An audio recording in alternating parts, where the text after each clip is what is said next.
Sziasztok! Sziasztok! 헝가리 국가 공인 가이드 헝가리 스토리텔러 앤드류입니다. 반갑습니다. 오늘이 8월 15일 한국 광복절이잖아. 광복절이 무슨 날이야? 사실 나는 헝가리에서 유치원부터 지금까지 학교 다녔잖아. 그래서 우리나라 역사를 잘 몰라. 그러겠다.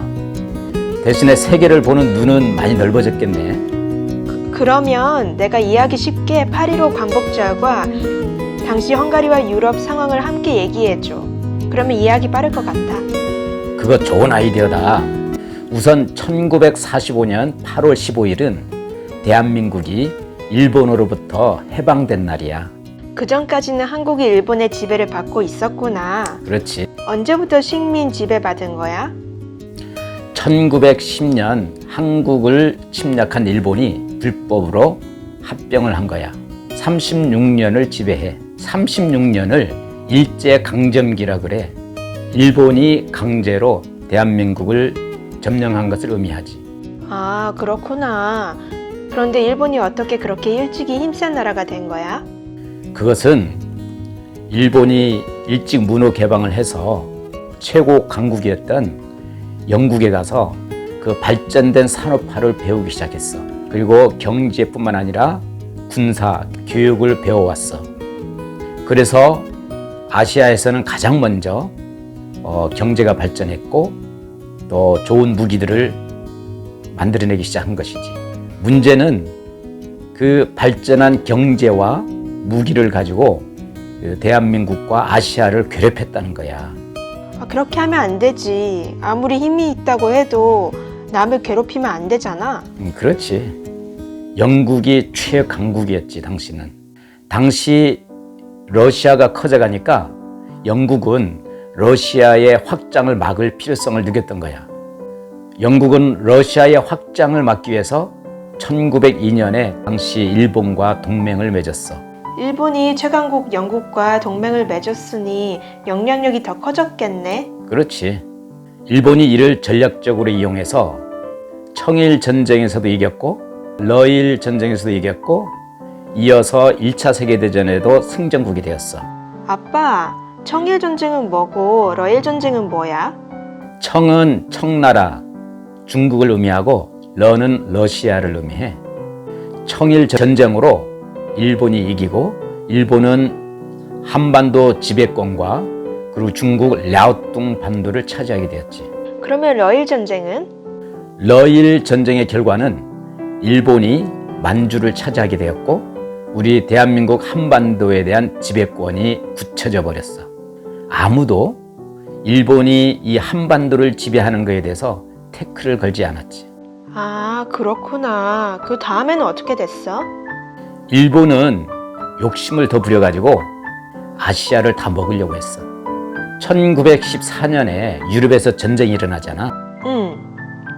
사실은 1차 세계대전은 유럽 전쟁이잖아. 그런데 일본이 끼어들면서 세계대전이 된 거야. 1차 대전 결과는 어떻게 되었어? 1918년 1차 세계대전이 끝나고 승전국이었던 미국의 윌슨이 민족 자결주의 원칙을 이렇게 발표했어. 각 민족의 운명은 그 민족 스스로 결정한다. 미국이 새로운 국제 질서를 만들기 위해서 내건 것이었어. 미국 대통령 윌슨은 민족 자결주의 원칙을 내세워서 패전국 제국에 있는 모든 민족들을 독립시켰어. 그러면 당시 한국도 일본 제국에서 독립이 되어야 하는 것이 아니었어? 맞지. 안타깝게도 일본이 연합국에 끼어 있었어. 일본이 패전국이었다면 우리도 그때 독립이 되었겠지. 그러나 일본이 연합국이면서 승전국에 포함되면서 우리는 독립을 하지 못했지. 아, 정말 한국인들이 슬퍼했겠다. 하여튼 우리나라는 윌슨의 민족 자결주의 원칙에 자극을 받아서 1919년 3월 1일 독립만세 운동이 일어난 거야. 아, 3.1 운동에 대해서는 많이 들어봤어. 그렇지. 민족 대표 33인이 서울 탑골공원에 모여서 대한민국 독립선언서를 낭독했지. 전 국민이 태극기를 들고 나와서 대한독립 만세라고 외쳤지. 이 사건이 독립운동에 불을 지핀 사건이야. 아니, 그러면 일본은 어떻게 했어? 가만히 있지 않았지. 독립운동하는 사람들을 색출해서 감옥에 가두기 시작한 거야.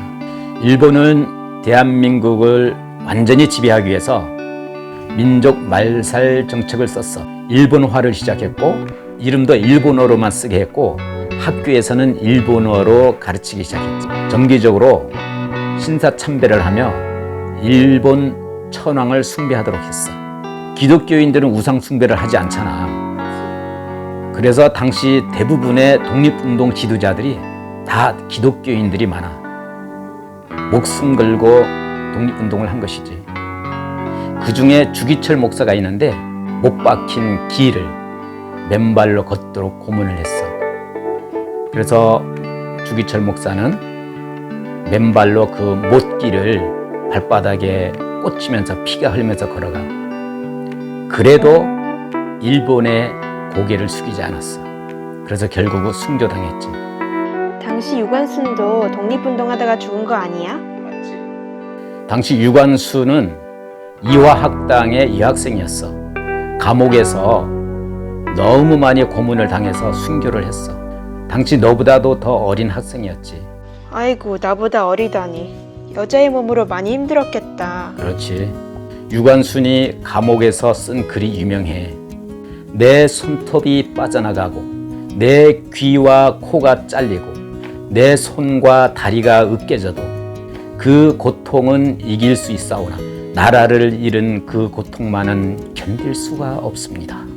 나라에 바칠 목숨이 오직 하나밖에 없는 것이 이 소녀의 유일한 슬픔입니다.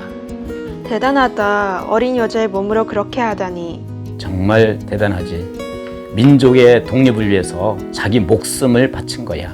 당시 일본 감옥에서 고문을 받다가 죽은 사람들이 굉장히 많아. 우리나라가 지금처럼 발전한 것이 그냥 된 것이 아니구나. 그렇지. 그런 일본의 압박 속에서도 이겨낸 것을 보면 한국인의 정신과 저력이 대단한 것 같아. 정말 대단하지. 정말 대한민국과 같은 이런 정신을 가진 민족이 몇 안 될 거야. 36년 후 어떻게 해방의 기회가 온 거야? 그 후에 1938년에서 45년까지 2차 세계대전이 일어나잖아. 그때 일본이 독일과 동맹을 맺었다가 패전국이 된 거야. 독일 편에 줄 섰다가 패착이 된 거지. 일본이 영국과 동맹을 맺은 것이 아니었어? 맞아. 영국을 배반하고 독일과 동맹을 맺은 거였지. 일본은 늘 강대국 편에 줄을 서려고 했었어. 지금은 최강국인 미국에 줄을 서고 있잖아. 어디에 붙어야 사는지를 아는 거지. 아, 그렇구나. 그러면 한국이 독립되는데 어떤 과정이 있었어? 너 카이로 회담 들어봤니? 아니, 카이로는 이집트 수도 아니야? 맞아. 2차 대전 중에 일본이 패망하기 전에 1943년 11월 22일에 카이로에서 카이로 회담이 있었어. 그때 미국의 루즈벨트, 영국의 처칠, 중국의 장제스가 참석을 해. 소련의 스탈린은 참석을 안 했지. 그 회담 내용이 뭔데? 이 회담을 통해서 일본은 무조건 항복해야 되고 대한민국을 독립할 것을 확정했어.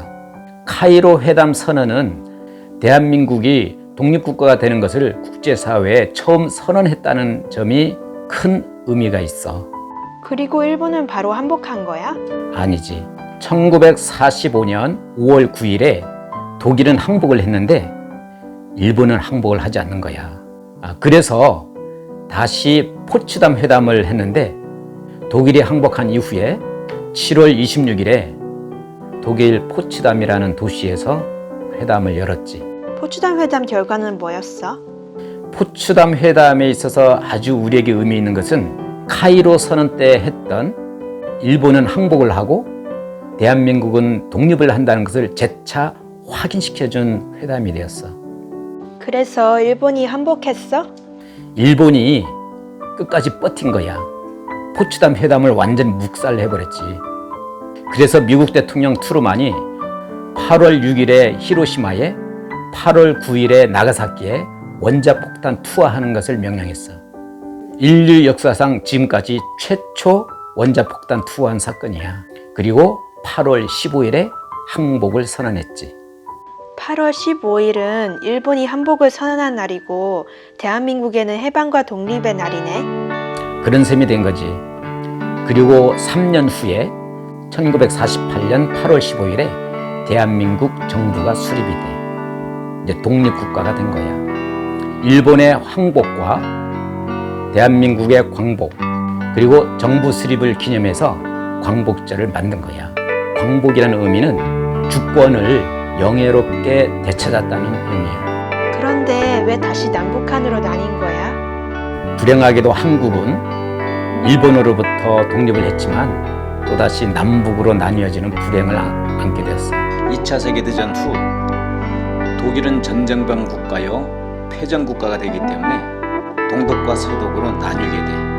그리고 미영소프 연합군의 지배를 받게 되지. 그런데 일본은 전쟁방 국가요 패전국가임에도 불구하고 나뉘어지지 않았어. 아이러니하게도 죄 없는 우리나라가 두 개로 나뉘어졌지. 광복의 기쁨은 순간이었네. 루즈벨트가 고안한 것은 미국과 영국, 중국이 우리나라 한반도를 약 5년 정도 신탁 통치를 하면서 미국식 민주주의를 이식하고자 했어. 지금 오스트리아처럼. 오스트리아도 미영소프의 10년 신탁 통치를 받고 독립된 국가가 되었거든. 그런데 왜 안 된 거야? 문제가 생겼어. 1945년 2월 4일 크림반도 얄타에서 미국의 루즈벨트, 영국의 처칠, 소련의 스탈린이 만나서 얄타 회담을 가졌는데, 이때 미국의 루즈벨트가 태평양 전쟁에서 미군 피해를 줄이기 위해서 스탈린에게 일본 전쟁에 참여해달라고 요청을 했어. 그리고 약속을 받았지. 그리고 4월 12일 루즈벨트가 뇌출혈로 사망을 하게 돼. 독일이 항복한 후에 7월 26일 포츠담 회담이 있었잖아. 트루만이 미국 대통령이 되어서 포츠담 회담에 참석을 하게 돼. 거기서 스탈린이 일본전에 참가하는 조건으로 한반도 이북 38도 위쪽 부분을 요구를 한 거야. 그리고 나서 1945년 12월에 모스크바 삼상회의에서 미국, 영국, 소련이 참석해서 대한민국 5년 신탁 통치를 결정했어. 트루만이 스탈린의 전략을 알게 된 거야. 스탈린이 한반도와 일본의 세력을 확장하고자 하는 스탈린의 계획을 알게 되는 거야. 자칫 잘못하면 전쟁 후에 협상력에서 불리할 수 있다는 것을 알았지. 그래서 급하게 원자폭탄 투하를 해서 빨리 일본전을 끝낸 거야. 그런데 소련은 이미 북쪽에 군대가 들어와 있었어. 나중에 미국이 소련의 의도를 알고 남한에 대해서는 신탁 통치 반대하라고 부추겼어. 그리고 북한은 신탁 통치 찬성을 했고, 그래서 3년 동안 엄청난 혼란기를 겪어 대한민국이. 남과 북이 통일된 정부를 만들기 위해서 김구 선생과 이승만 전 대통령이 엄청 노력을 했는데 실패를 했어.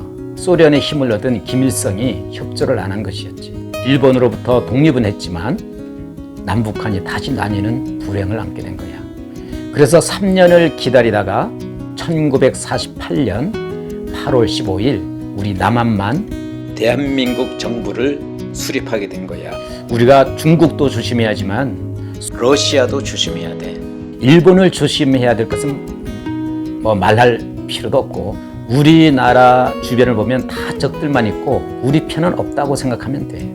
역사를 통해서 국제 질서 속에서 우리가 어떻게 해야 하는가를 잘 알고 외교를 지혜롭게 해야 돼. 그리고 힘을 길러야 돼. 경제적으로, 군사적으로, 외교적으로. 그래야 주변 강대국들 틈바구니에서 살아남을 수가 있는 거야. 더 디테일한 얘기들을 하면 시간이 길어지니까 오늘은 여기까지 하는 것이 어떨까? 그래, 이제 8.15 해방을 이해하게 됐고 중요한 역사와 교훈들을 배운 것 같아. 이제 인사할까? 그래. See you soon. See you soon. 구독과 좋아요 그리고 알림 설정까지 부탁드릴게요. 감사합니다.